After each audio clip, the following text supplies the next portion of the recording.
Chapter 15. The Greatest Idea in the World. That Thursday night, while Mum was at work, instead of doing my homework, I took my Tintin pencil case and my exercise book and went and sat down by the window in the kitchen. I wanted to come up with a plan just like Tom and Josie and Michael had done, and thought that if I sat there, maybe my brain would come up with something exciting all on its own. I have a desk in my room, but I like sitting in the kitchen more because then I can see the sky and the whole city too. Tom says it doesn't matter how big or small a flat is, if it's on the top floor it becomes a penthouse. That's a kind of house that movie stars live in. I guess they must like sitting in kitchens and looking at the skies and cities too. I had waited a long time for my brain to think of something, but when Mum came home she found me still sitting at the kitchen table, pressing the Snowy and Captain Haddock buttons on my pencil case. I couldn't think of anything, not even after she came and sat with me to watch the sunset. I love watching the sunset with Mum. She calls it the magic hour because you can see colours you won't ever see again, and birds that might fly away forever, swimming across the skies together. But I can only ever do it properly with Mum. I've tried to watch the sunset on my own and feel just as happy, but I can't seem to do it at all. It doesn't work. By dinner time, I still hadn't thought of anything, so I went straight to bed to see if my brain could think of things better when it was lying down. But I fell asleep instead, and had a nightmare that was so scary it made me wake up. I had dreamt of being on a piece of wood in the middle of a dark sea. At first it had been quiet, but then to my right, a girl had begun to cry. She was about to be swallowed by a giant whale, and suddenly, on my left, my dad was shouting for help from a sinking boat. And no matter how hard I tried, or how much I wanted to, I couldn't help the girl, or stop my dad from disappearing into the water. If you've ever woken up after a nightmare, when it's pitch black and so late that nothing in the world is awake, you'll know it isn't nice at all. When I woke up, I couldn't hear anything or see anything, so for a moment I wasn't sure if I was awake or still in my nightmare. But then I heard one of the mice squeaking in the kitchen, and I knew I was awake. That's a good thing about animals. They always let you know when they're around, especially when they're hungry. And if they're around, then you know you're real, and the world around you is real too. I was feeling hot and damp, so I got up and pulled back the covers to make sure I hadn't wet the bed. Luckily, I hadn't. I hate wetting the bed. I used to do it all the time after Dad died, but then, when I turned 7, something happened, and I stopped doing it. Maybe when you turn 7, your body knows you've become too old to wet the bed anymore. I didn't want to lie back down in case I had the nightmare again, so I tiptoed into the kitchen to get a glass of water and see the mice. Mum says that years ago, an old woman who bred all sorts of exotic animals used to live in our flat. That could be why we found a small nest of bright yellow snakes in our kitchen wall last summer, or why we have 2 mice living with us. But I don't mind. I like mice because they make good friends. For just a tiny piece of food, they can become your friends for life.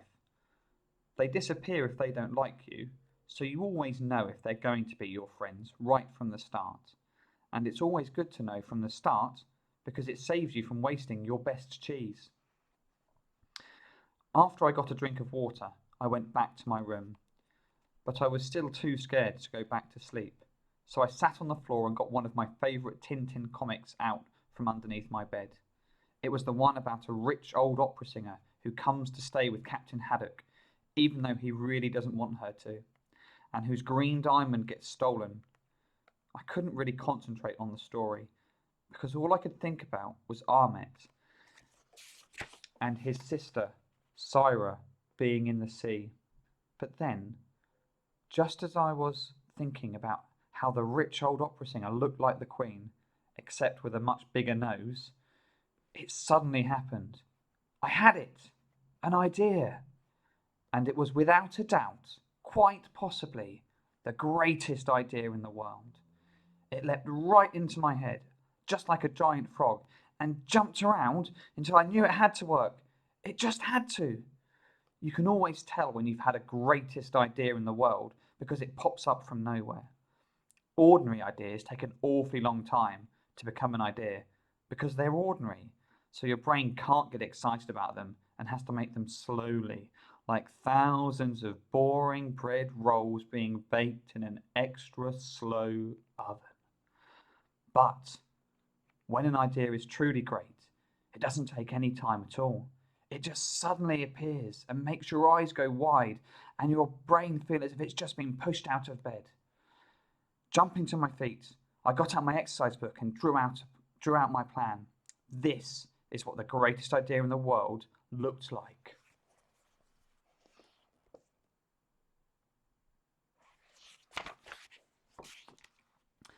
When I had finished, I stared at it and went over it again and again in my head.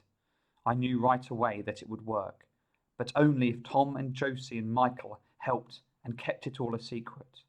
I got back into bed and lay there, wishing for the morning to come, because as soon as it did, I was going to put the greatest idea in the world into action and help Ahmet find his family.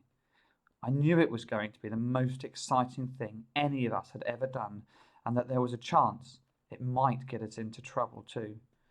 What I didn't know was just how dangerous an adventure it was going to be, and quite how much trouble it was going to get us in. Chapter 16. The Royal Letter. It's brilliant! Genius! If that doesn't work, then nothing will. Michael, Tom, and Josie all looked pretty impressed when I explained the greatest idea in the world to them on the bus to school the next day. Tom looked down at my diagram and eagerly pointed to the letter and pencil. "This bit's easy," he said. "But do you think she'll really get it?" I nodded. "She has to. It's the Royal Mail, so she has to get all her letters. It's the law." "But she's the Queen. What if she's not home because she's somewhere else doing her duties and things and doesn't get it in time?" asked Michael. "It's already Friday, remember?" Michael was right. The greatest idea in the world would only work if the Queen was at home. She was always on the news, going to lots of places to collect flowers from people, and I hadn't thought about what we would do if she didn't get the letter at all. "It's okay," said Josie reassuringly. "If we post the letter today, then it'll get to her house by tomorrow morning. Tomorrow's only Saturday, and the gates don't close until next Friday. That gives us 6 whole days. So, if she's not home, her butler will just open the letter instead, and he'll let her know that she needs to come home right away to talk to the special police and the Prime Minister." "Yes," said Michael. "Exactly." "Yeah, it's going to be brilliant," said Tom, as we jumped off the bus and walked to the school gates. "There's no way she won't help us, not after she reads about Ahmet." "But he mustn't find out," said Michael, tripping over his shoelaces, but too excited to stop and tie them up. "Yeah," I nodded. "He can't know, not until we're really sure that the Queen has found his parents." "Don't worry, we can keep it a secret. And maybe, if it does work, then we'll all get to meet the Queen," grinned Tom. "I'll have to get more gel if we do," he added, stiffening his hair with his fingers so that it was spikier than ever. "Maybe we'll all get a medal for helping to keep the gates open," said Josie, kicking her football along. "And Ahmet too, for being so brave." Michael smiled. His smile always goes to one side when he's thinking about something that makes him really, really happy. It must be because he's so happy that his mouth doesn't know which way to go. "Yeah," he nodded. "One of those star-shaped medals. And if we don't get one, we could pin it to our jumpers every day. Or, if it's on a ribbon, we could wear it around our necks," he said, touching the collar of his school jumper.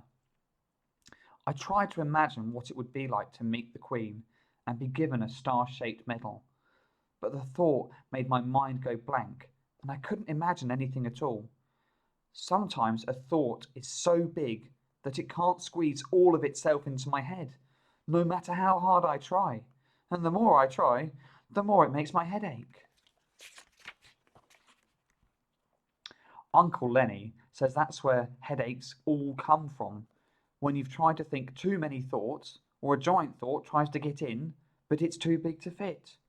He gets headaches all the time because he says when there's no one in the taxi with him, he doesn't have anything else to do but drive around all night and think deep thoughts that light up his mind.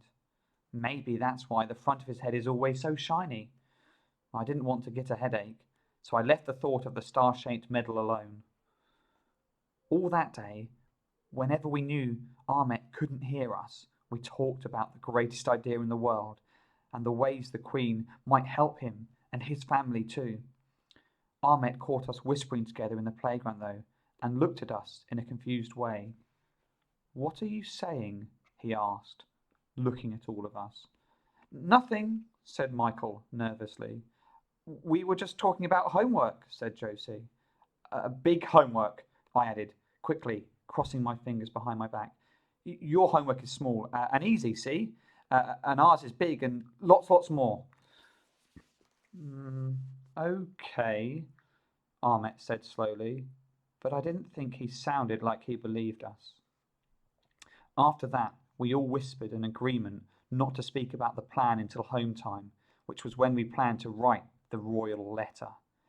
But it seemed that the more excited we got about putting the greatest idea in the world into action, the longer it took for the day to pass, and that afternoon felt like the longest afternoon any of us had ever had.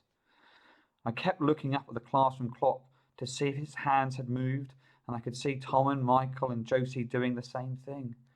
Then finally, just as we were about to give up hope of them ever reaching 3:15, the school bell rang for home time, and Mrs. Khan said, "Right, everyone, off you go. See you all on Monday."